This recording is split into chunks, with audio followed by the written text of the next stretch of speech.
Madam ಹೋಗಿ ಕೆಲಸ ಆಯ್ತಾ? ಅದೇನೋ ಮಾಡಿರೋ ತಪ್ಪನ್ನ ಸರಿ ಮಾಡಬೇಕು ಅಂತಿದ್ರಲ್ಲ, ಸರಿ ಮಾಡಿದ್ರಾ? ಹೂ ಪಾಪು, ಬರುವಾಗ ನಿನ್ ಮುಖ ನೋಡ್ದಲ್ಲ, ಎಲ್ಲ ಒಳ್ಳೇದಾಯ್ತು. ಇದು ಬೇರೆ. ಸರಿ ಸರಿ, ನೆಕ್ಸ್ಟ್ ಎಲ್ಲಿಗೆ ಹೋಗ್ಬೇಕು ಹೇಳಿ? ಅದು ನನ್ನ ವೈಶಾಲಿ ಸರ್ಕಲ್ ಅಂತಿದೆಯಲ್ಲ, ಅಲ್ಲಿಗೆ ಬಿಡ್ತೀಯಾ? ಅಲ್ಲಿಗೆ ಯಾಕೆ? ಅದು ಅದು ಸ್ವಲ್ಪ ಕೆಲಸ ಇದೆ ಪಾಪು. ಆಯ್ತು, ಬಿಡ್ತೀನಿ. ಕೆಲಸ ಮುಗಿಸ್ಕೊಂಡು ಬನ್ನಿ. ಅದು ನನ್ಗೆ ಎಷ್ಟೊತ್ತಾಗತ್ತೆ ಗೊತ್ತಿಲ್ಲ, ನೀನ್ ಮನೆಗೆ ಹೋಗಿರೋ, ನಾನು ಆಟೋದಲ್ಲಿ ಬರ್ತೀನಿ. ಅದು ಹೇಗಾಗುತ್ತೆ ಮೇಡಮ್? ನನ್ನನ್ನು ಅಪಾಯಿಂಟ್ ಮಾಡಿರೋದೇ ನಿಮ್ಮನ್ನು ಕರ್ಕೊಂಡು ಓಡಾಡೋಕ್ಕೆ. ಕಾರ್ ಬಿಟ್ಟು ಆಟೋದಲ್ಲಿ ಓಡಾಡಿದ್ರೆ ನನಗೆ ಬೈತಾರಷ್ಟೇ. ಪರವಾಗಿಲ್ಲ ಪಾಪು, ನಾನು ಅವ್ರಿಗೆ ಹೇಳ್ಕೊತೀನಿ, ನೀನು ಹೋಗು. ಆಯ್ತು, ಏನಾದರೂ ಅವಶ್ಯಕತೆ ಇದ್ರೆ ಫೋನ್ ಮಾಡಿ. ಆಯ್ತು ಪಾಪು, ನೀನು ಹುಷಾರು.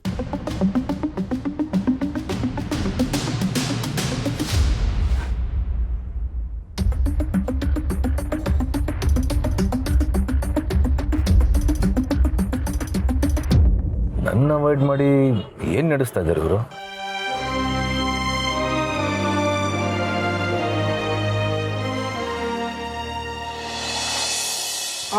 ಅಣ್ಣ, ಒಂದು ಸ್ವಲ್ಪ ಮೆಲ್ಲಗೆ ಓಡಿಸಪ್ಪ. ನನಗೆ ಪರವಾಗಿಲ್ಲ, ನನ್ನ ಪಕ್ಕದಲ್ಲೇ ವಯಸ್ಸಾದವ್ರು ಕೂತಿದ್ದಾರೆ. ಪಾಪ ಅವ್ರಿಗೆ ಕಣ್ಣು ಕಾಣಿಸಲ್ಲ. ಏನು ನನಗೆ ವಯಸ್ಸಾಗಿದೆಯಾ? ಇರಿ, ಇವ್ರನ್ನೇ ಕೇಳೋಣ. ನನಗೆ ವಯಸ್ಸಾಗಿದೆಯೋ, ನನಗಿಂತ ಜಾಸ್ತಿ ನಿಮಗೆ ವಯಸ್ಸಾಗಿದೆಯೋ ಅಂತ. ಏನಪ್ಪ? ಹಲೋ ಹಲೋ ಹಲೋ, ನಾನು ಸುಮ್ಮನೆ ತಮಾಷೆಗೆ ಹೇಳಿದೆ ಅಲ್ರಿ.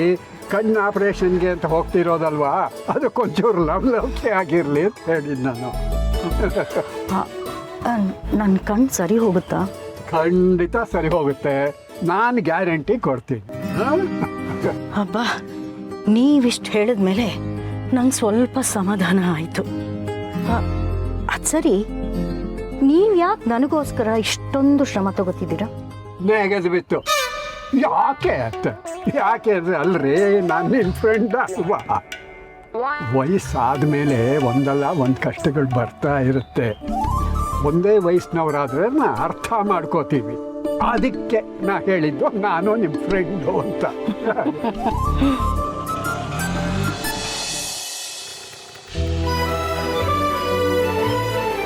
ಎಷ್ಟಾಯ್ತಪ್ಪ? ಬೇಡ ಬೇಡ, ನೀವು ಕೊಡಬೇಡಿ, ನಾನೇ ಕೊಡ್ತೀನಿ ರೀ. ಅಯ್ಯ, ನಾನು ಕೊಡ್ತೀನಿ, ಹೋಗೋವಾಗ ನೀವು ಕೊಡಿ ನನಗೆ. ಬೇಡ, ಅಕಸ್ಮಾತ್ ಕಣ್ಣು ಆಪರೇಷನ್ ಆದಮೇಲೆ ನಂಗೆ ಕಣ್ಣು ಕಾಣಿಸ್ಲಿಲ್ಲ, ದುಡ್ಡು ಕೂಡ ಗೊತ್ತಾಗ್ಲಿಲ್ಲ ಅಂದರೆ ಆಮೇಲೆ ನಿಮ್ಮ ಋಣ ನನ್ನ ಮೇಲೆ ಉಳ್ಕೊಂಡ್ಬಿಡುತ್ತೆ.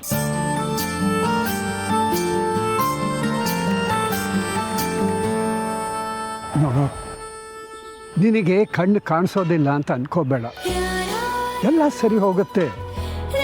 ನೀನು ಸ್ವಾಭಿಮಾನಿ, ಯಾರಿಗೂ ಕಷ್ಟ ಕೊಡದೆ ಬದುಕಿದ್ದೀಯ. ಖಂಡಿತ ದೇವರು ಒಳ್ಳೇದು ಮಾಡೇ ಮಾಡ್ತಾನೆ. ನಾನೀಗಾಗಲೇ ಜೀವನದಲ್ಲಿ ತಿಂದಿರೋ ಪೆಟ್ಟಿಂದ ನಿಮ್ಮಷ್ಟು ಭರವಸೆಯಿಂದ ಮಾತಾಡೋಕ್ಕಾಗಲ್ಲ. ಇನ್ನೇನು ನನ್ನ ಕಣ್ಣಿನ ಟ್ರೀಟ್ಮೆಂಟ್ ಶುರು ಆಗುತ್ತೆ, ಆಮೇಲೆ ಕಣ್ಣು ಕಾಣಿಸ್ಲಿಲ್ಲ ಅಂದರೆ ಮತ್ತೆ ನಿಮ್ಮನ್ನು ನೋಡೋಕ್ಕಾಗುತ್ತೋ ಇಲ್ವೋ. ಅದಕ್ಕೆ ಈಗಲೇ ಹೇಳ್ತಾ ಇದ್ದೀನಿ, ನಿಮ್ಮಿಂದ ತುಂಬ ಸಹಾಯ ಆಗಿದೆ. ನಿಮ್ಮಂಥ ಫ್ರೆಂಡ್ ಇರೋದೇ ನನ್ನ ಪುಣ್ಯ. ಥ್ಯಾಂಕ್ಸ್. ಇದರಲ್ಲೂ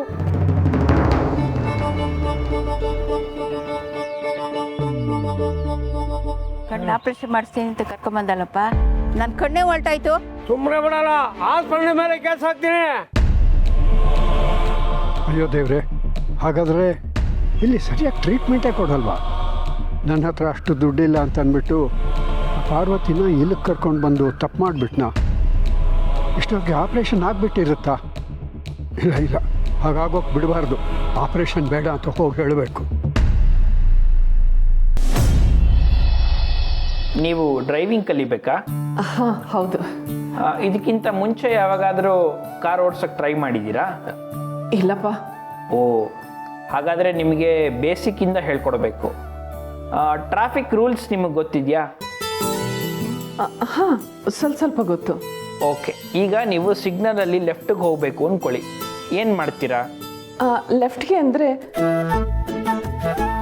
ಎಡಕ್ಕೆ ಹೋಗ್ತಾ ಇರ್ತೀನಿ. ನೋಡಿ, ಟ್ರಾಫಿಕ್ ರೂಲ್ಸ್ ಅಂತ ಒಂದಿಷ್ಟು ಸೈನ್ ಬೋರ್ಡ್ ಇರುತ್ತಲ್ಲ, ಅದರ ಅರ್ಥ ಏನು ಅಂತ ನೀವು ಮೊದಲು ತಿಳ್ಕೋಬೇಕು. ಇಲ್ಲಿದೆಯಲ್ಲ, ಇದೆಲ್ಲ ಟ್ರಾಫಿಕ್ ಸೈನ್ಗಳು. ಹಾ, ಈ ಥರ ಚಿಹ್ನೆಗಳನ್ನ ನಾನು ರಸ್ತೆಯಲ್ಲಿ ನೋಡಿದ್ದೀನಿ. ಹೌದಾ? ಹಾಗಾದರೆ ನೀವು ಕಾರ್ ಓಡಿಸೋವಾಗ ಎಲ್ಲೇ ಈ ಥರ ಚಿಹ್ನೆನ ಕಂಡ್ರು ಅದರಲ್ಲಿ ಬರ್ದಿರೋದನ್ನ ನೀವು ಫಾಲೋ ಮಾಡಬೇಕು. ಆಮೇಲೆ ಸಿಗ್ನಲ್ ಲೈಟ್ಸ್ ಅಂದರೆ ಏನು ಅಂತ ಗೊತ್ತಲ್ವಾ? ಗೊತ್ತಿಲ್ಲ ಅಂದರೆ ಹೊರಗಡೆ ಬುಕ್ಲೆಟ್ಸ್ ಇದೆ, ಅದನ್ನು ತಗೊಂಡು ಓದ್ಕೊಳ್ಳಿ. ನೀವು ಡ್ರೈವಿಂಗ್ ಪ್ರಾಕ್ಟೀಸ್ ಶುರು ಮಾಡೋಕ್ಕೂ ಮೊದಲು ನಿಮಗೆ LLR ಟೆಸ್ಟ್ ಇರುತ್ತೆ. ಟೆಸ್ಟಾ? ಮೇಡಮ್, ಟೆನ್ಷನ್ ಮಾಡ್ಕೋಬೇಡಿ. ಇದಕ್ಕೆ ಲರ್ನರ್ಸ್ ಲೈಸೆನ್ಸ್ ಅಂತಾರೆ. ನಿಮಗೆ ನಾವೊಂದು ಟೆಸ್ಟ್ ಮಾಡ್ತೀವಿ, ನಿಮಗೆ ಟ್ರಾಫಿಕ್ ರೂಲ್ಸು, ಡ್ರೈವಿಂಗ್ ಬೇಸಿಕ್ಸು ಗೊತ್ತಾ ಅಂತ. ಈ ಟೆಸ್ಟಲ್ಲಿ ನೀವು ಪಾಸ್ ಆದಮೇಲೆ ನಿಮಗೆ ಡ್ರೈವಿಂಗ್ ಪ್ರಾಕ್ಟೀಸ್ ಶುರು ಮಾಡೋದು. ಇದೇ ಥರದ ಬೋರ್ಡ್ ಒಂದು ಹೊರಗಡೆ ಇದೆ, ಅದರಲ್ಲಿರೋದನ್ನೆಲ್ಲ ಓದ್ಕೊಳ್ಳಿ ಅಷ್ಟೇ. ಆಯ್ತು, ನಾನು ಎಲ್ಲ ಓದ್ಕೊಂಡು ಬರ್ತೀನಿ. ಸರ್, ಈ ಅಮ್ಮ ಡ್ರೈವಿಂಗ್ ಕಲ್ತಾಗೇನೆ ಸದ್ಯ. ಈ ಅಮ್ಮ ಡ್ರೈವಿಂಗ್ ಕಲಿಯೋವಷ್ಟಕ್ಕೆ ನಾನು ಕಲ್ತಿರೋ ಡ್ರೈವಿಂಗು ಮರ್ತೋಗದೆ ಇದ್ದರೆ ಸಾಕು.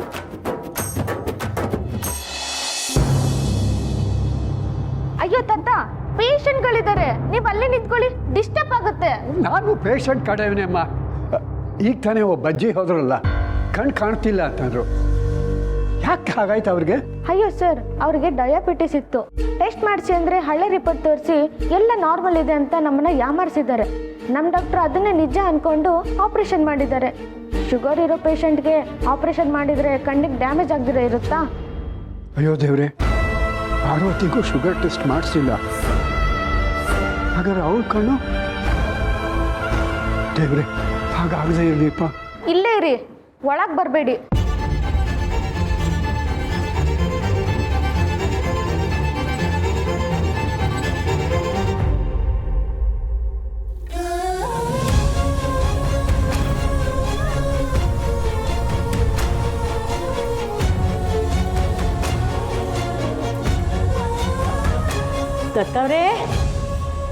ದತ್ತವ್ರೆ, ಎಲ್ಲಿದ್ದೀರಾ?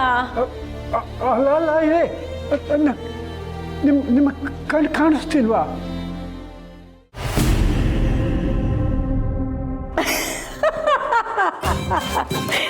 ಯಾಕೆ ಭಯ ಆಯ್ತಾ? ಎಷ್ಟು ದಿನ ನನ್ನ ಕಣ್ಣಿಗೆ ಪೊರೆ ಬಂದು ನೀವು ಸ್ವಲ್ಪ ಯಂಗಾಗಿ ಕಾಣಿಸ್ತಾ ಇದ್ರಿ. ಈಗ ಕಣ್ಣಿಗೆ ಆಪ್ರೇಷನ್ ಆದಮೇಲೆ ನಿಮ್ಮ ಮುಖದ ಸುಕ್ಕು ಕಾಣಿಸ್ತಾ ಇದೆ. ಅದಿರಲಿ, ಈಗ ಹೇಳು, ನಿನ್ನ ಕಣ್ಣಿಗೆ ಏನು ಸಮಸ್ಯೆ ಇಲ್ವಾ? ಅದು ಸರಿ ಹೋಯ್ತಾ? ಹೌದು, ನಾ ಹೋಗೋ ಕಾಲಕ್ಕೆ ನನ್ನ ಕಣ್ಣಿಗೆ ಮರುಜನ್ಮ ಬಂದಾಗಾಯ್ತು. ಈ ಖುಷಿಗೆ ಇನ್ನು 15 ದಿನ ನಾನು ಮನೆಯಿಂದ ಆಚೆ ಬರಲ್ಲ. ಈಗ ಸಮಾಧಾನ ಆಯಿತು ನನಗೆ. ದೇವರೇ, ಎಂಥ ಟೆನ್ಷನ್ ಕೊಟ್ಬಿಟ್ಟಿಯೋ ನನಗೆ. ಥ್ಯಾಂಕ್ಸ್, ನೀವು ನನಗೆ ಕಣ್ಣು ಕೊಟ್ಟಿದ್ದ ದೇವರು. ನಿಮ್ಮ ಉಪಕಾರನ ನಾನು ಯಾವತ್ತೂ ಮರೆಯಲ್ಲ.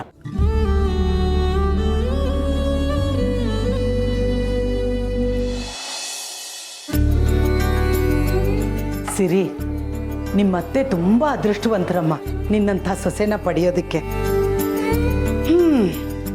ಒಳ್ಳೆ ಸೊಸೆ ಪಡೆಯೋದಕ್ಕೂ ತುಂಬ ಪುಣ್ಯ ಮಾಡಿರಬೇಕು. ಹೌದು, ಒಳ್ಳೆ ಅತ್ತೆ ಪಡೆಯೋಕ್ಕೂ ಪುಣ್ಯ ಮಾಡಿರಬೇಕು.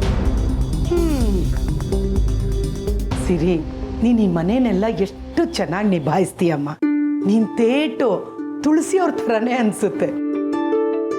ಆಂಟಿ, ಅಮ್ಮ ಇಲ್ಲಿಂದ ಹೊರಡೋದಕ್ಕಿಂತ ಮುಂಚೆ ನನಗೆಲ್ಲ ಕೆಲಸಗಳನ್ನು ಹೇಳ್ಕೊಟ್ಟು ಹೋಗಿದ್ದಾರೆ.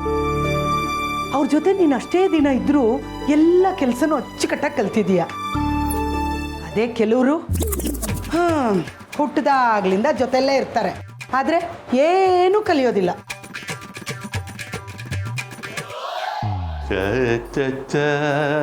ಅಯ್ಯೋ ಅಯ್ಯೋ ಅಯ್ಯೋ ಅಯ್ಯೋ ಅಯ್ಯೋ ಅಯ್ಯೋ ಅಯ್ಯೋ, ಇದೇನಮ್ಮ ಇಷ್ಟೊಂದು ಎಣ್ಣೆ ಹಾಕಿ ಅಡುಗೆ ಮಾಡ್ತಾ ಇದೀಯಾ?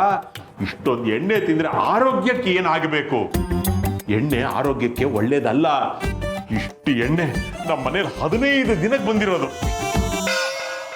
ಹೌದೌದೌದು, ಬಿಟ್ರೆ ನನ್ನ ಯಜಮಾನ್ರು 1 ವರ್ಷ ಬರೋ ಹಾಗೆ ಮಾಡ್ತಾರೆ ಅಲ್ವೇನ್ರಿ? ಮಾವ, ಎಣ್ಣೆ ಜಾಸ್ತಿ ಹಾಕಿ ಅಡುಗೆ ಮಾಡಿದ್ರೆ ರುಚಿಯಾಗಿರುತ್ತೆ. ಅಷ್ಟಕ್ಕೂ ಇದು ನಿಮ್ಮ ದುಡ್ಡಿಂದ ಅಲ್ಲ ಅಲ್ವಾ ತಂದಿರೋದು, ತಾತ ಮತ್ತೆ ಅಣ್ಣನ ಖರ್ಚಿಂದ ತಂದಿರೋದು. ನೀವು ಸುಮ್ಮನೆ ಇರಿ. ಅಯ್ಯೋ, ದುಡ್ಡು ಯಾರ್ದಾದ್ರೂ ದುಡ್ಡೇ. ಇನ್ನು ಮುಂದೆ ನಾವಿಲ್ಲಿದ್ದು ಊಟ ಮಾಡೋದಕ್ಕೂ ದುಡ್ಡು ಕೊಡಬೇಕಾಗತ್ತೆ. ಈಗಿಂದಾನೆ ಖರ್ಚನ್ನು ಸ್ವಲ್ಪ ಹಿಡಿದು ಮಾಡಿದ್ರೆ ಒಳ್ಳೇದು.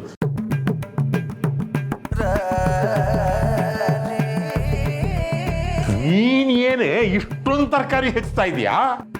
ಜಗನ್ನಾಥ್ ಅವರೇ, ತರಕಾರಿ ಆರೋಗ್ಯಕ್ಕೆ ಬಹಳ ಒಳ್ಳೆಯದು. ನನ್ನ ಮಗಳು ಈ ಆರೋಗ್ಯದ ವಿಷಯದಲ್ಲಿ ಬಹಳ ಪರ್ಫೆಕ್ಟು. ಅದಕ್ಕೆ ಎಲ್ಲ ತರಕಾರಿ ತಂದಿಟ್ಬಿಡ್ತಾಳೆ, ಎಲ್ಲರಿಗೂ ತರಕಾರಿ ತಿನ್ನಿಸ್ತಾಳೆ.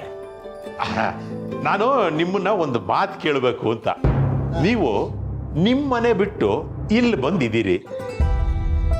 ಅಲ್ಲಿ ಆ ಮನೆ ನೋಡ್ಕೊಳ್ಳೋದಿಕ್ಕೆ ಯಾರು ಇಲ್ಲ.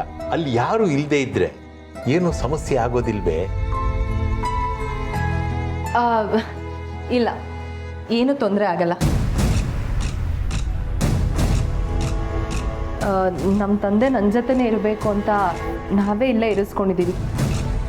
ತಾತನೂ ಅವ್ರಿಗೆ ಇಲ್ಲೇ ಇರೋದಕ್ಕೆ ಹೇಳಿದ್ದಾರೆ. ಅವರು ಬಯಸದೆ ಬಂದ ಅತಿಥಿ ಅಲ್ಲ. ಪರವಾಗಿಲ್ವೇ? ನಿಮ್ ಮಗಳು ಮಾತು ದತ್ತಣ್ಣನ ಮಾತಾರ ಸಿಕ್ಕಾಪಟ್ಟೆ ಶಾರ್ಪ್. ಅವಳು ಹಾಗೆ, ನೀವು ಬೇಜಾರು ಮಾಡ್ಕೋಬೇಡಿ. ಸರಿ, ನಾನು ಇವತ್ತು ಹೊರಡ್ತೀನಮ್ಮ. ಅರೆ, ಅದು ಹೇಗಾಗತ್ತಪ್ಪ? ನೀನು ಬಂದಿನ್ನೂ 2 ಗಂಟೆ ಆಗಿದೆ ಅಷ್ಟೆ. ನಾನೇ ನಿನ್ನನ್ನು ನಾಳೆ ಕಳಿಸ್ಕೊಡ್ತೀನಿ. ಇವತ್ತಿಲ್ಲೇ ಇರು. ನೀನು ಹೋಗಿ ರೂಮಲ್ಲಿರು, ನಾನು ಜ್ಯೂಸ್ ತಂದ್ಕೊಡ್ತೀನಿ. ನಾನು ಬಂದು ಬರೀ 2 ಗಂಟೆ ಆಗಿದೆಯಾ? ಹಾಗಾದರೆ ನಾಳೆನೇ ಹೋಗ್ತೀನಿ.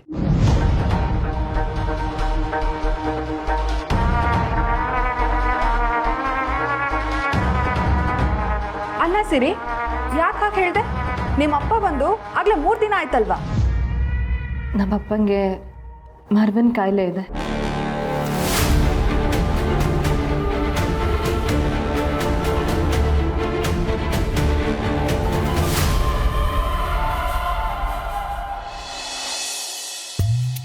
ಬಲಗಡೆ ಹೋಗಬೇಕು ಅಂದರೆ ಸಾರಿ ರೈಟಿಗೆ ಹೋಗಬೇಕು ಅಂದರೆ ಹೀಗೆ ಅಲ್ಲ, ಹೀಗೆ ಹಾಂ.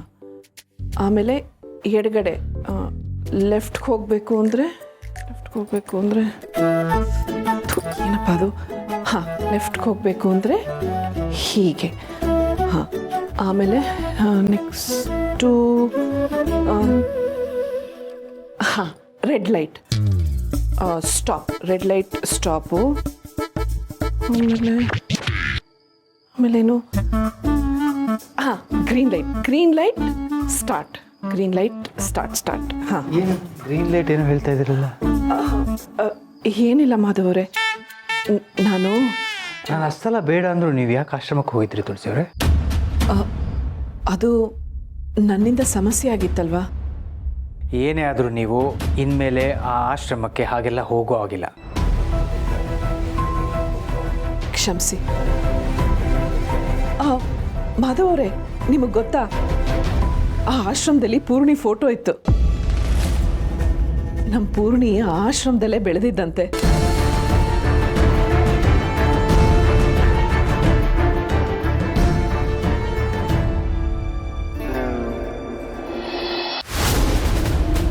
ನೋಡಿ, ಇನ್ಮೇಲೆ ಆ ವಿಷಯದ ಬಗ್ಗೆ ಜಾಸ್ತಿ ಚರ್ಚೆ ಬೇಡ. ನೀವು ಇನ್ಮೇಲೆ ಅಲ್ಲಿಗೆ ಹೋಗಬಾರ್ದು ಅಷ್ಟೇ. ಯಾಕೆಂತೆಲ್ಲ ಕೇಳಬೇಡಿ. ಆಯ್ತು, ನೀವ್ಯಾಕೆ ಇಷ್ಟೊಂದು ಕೋಪ ಮಾಡ್ಕೋತಾ ಇದ್ದೀರಾ? ಹೇಳಿದ್ನಲ್ಲ, ನನ್ನನ್ನು ಕೇಳದೆ ಇನ್ಮೇಲೆ ನೀವು ಯಾವತ್ತೂ ಅಲ್ಲಿಗೆ ಹೋಗೋ ಹಾಗಿಲ್ಲ. ಯಾಕೆ ಮಾಧವರೇ? ನಾನು ಅಲ್ಲಿಗೆ ಹೋಗಿದ್ದಕ್ಕೆ ಅವ್ರಿಗೆ ಮತ್ತೆ ಬೇಜಾರಾಯ್ತಂತ? ಹಾಗೇನಿಲ್ಲ, ಆದರೂ ನೀವು ಹಾಗೆಲ್ಲ ಹೋಗೋದು ಬೇಡ. ಇಲ್ಲ, ನಾನು ಹೋಗಿದ್ದು ಒಳ್ಳೆ ಉದ್ದೇಶಕ್ಕೆ ತಾನೆ. ಅಲ್ಲಿ ಹೋದ್ಮೇಲೆ ತಾನೇ ಗೊತ್ತಾಗಿದ್ದು ಪೂರ್ಣಿ ಅಲ್ಲೇ ಬೆಳೆದಿದ್ದು ಅಂತ. ಆ ವಿಷಯ ಮಾತಾಡಬೇಡಿ ಅಂತ ಹೇಳಿದ್ನಲ್ಲ, ಅದನ್ನು ನೀವು ನಿಮ್ಮ ತಲೆಯಿಂದ ತೆಗೆದುಹಾಕಿ. ಮತ್ತೆ ಪೂರ್ಣಿ ಅನಾಥಾಶ್ರಮ ಅಂತೆಲ್ಲ ಹೇಳಬೇಡಿ.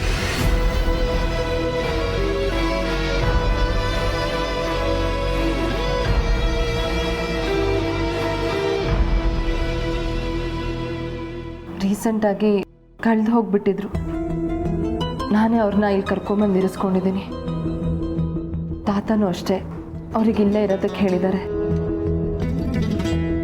ಆದರೆ ಅವ್ರಿಗೆ ಇಲ್ಲಿರೋದಕ್ಕೆ ಇಷ್ಟ ಇಲ್ಲ, ಸ್ವಾಭಿಮಾನ. ಅದಕ್ಕೆ ಅವ್ರು ಹೊರಡ್ತೀನಿ ಅಂದಾಗೆಲ್ಲ ನೀವು ಬಂದು ಇನ್ನೂ 2 ಗಂಟೆ ಆಗಿದ್ದಷ್ಟೇ ಅಂತ ಹೇಳ್ತೀನಿ. ಮರವಿನ ಕಾಯಿಲೆ ಅಲ್ವಾ, ನಂಬಿಡ್ತಾರೆ.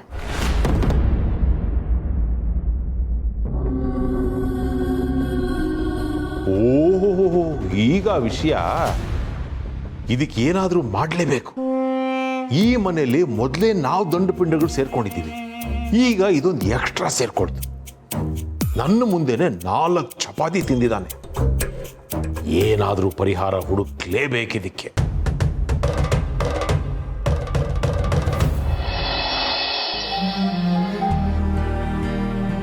ಆಯಿತು, ಸಾರಿ. ಇನ್ಮೇಲೆ ಯಾವತ್ತೂ ಈ ಥರ ಮಾಡಲ್ಲ. ನೀವು ಕೋಪ ಮಾಡ್ಕೋಬೇಡಿ.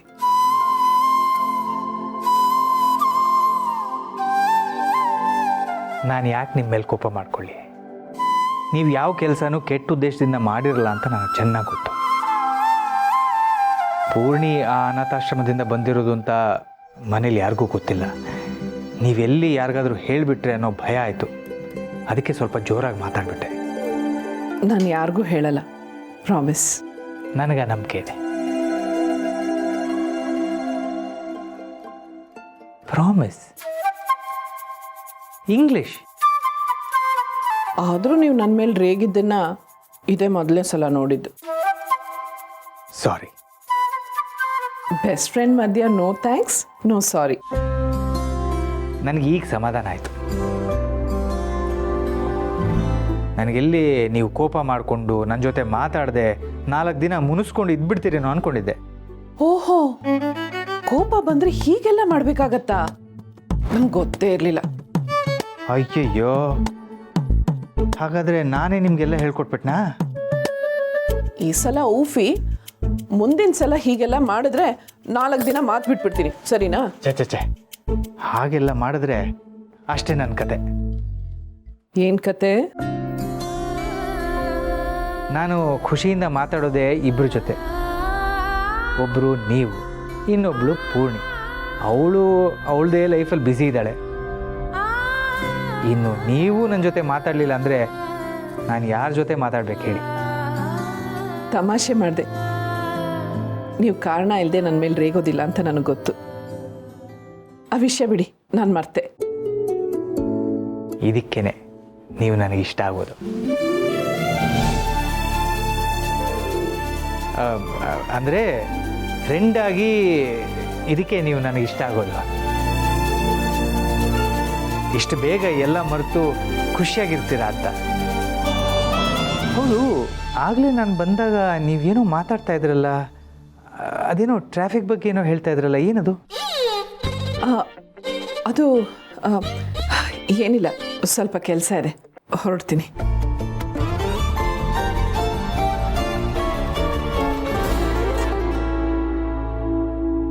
ಹೇಳಿ, ಏನು ನಡೆಸ್ತಾ ಇದ್ದೀರಾ? ಅದು ಬಿಡಿ, ನೀವು ಖುಷಿಯಾಗಿದ್ದೀರಾ ತಾನೆ? ತುಂಬ. ಅಷ್ಟಾದರೆ ಸಾಕು. ಎಷ್ಟೇ ಸಂಕಟ ಬೇಸರ ಇದ್ರೂ ನೀವು ನಗ್ನಗ್ತಾ ಇರ್ತೀರಲ್ಲ, ನಿಮ್ಮಲ್ಲಿ ನನಗೆ ಅದೇ ಇಷ್ಟ ಆಗೋದು. ಹೋಗ್ಲಿದ್ದು ಸಾಕು. ನಿಮ್ಮ ಹತ್ರ ಒಂದು ವಿಷಯ ಹೇಳಬೇಕಿತ್ತು. ನಾಳೆಯಿಂದ ನಾನು ಸ್ವಲ್ಪ ಆಚೆ ಹೋಗಿ ಬರ್ತೀನಿ, ಓಕೆನಾ? ಆಯಿತು. ಯಾಕೆ ಅಂತ ಕೇಳಲ್ಲ, ಏನೋ ಹರಕೆ ಹೊತ್ತಿದ್ದೀರಾ ಅನಿಸುತ್ತೆ. ಒಂಥರ ಹರಕೆನೆ. ಆಯಿತು, ಎಲ್ಲ ಒಳ್ಳೇದಾಗಲಿ, ಹೋಗಿ ಬನ್ನಿ.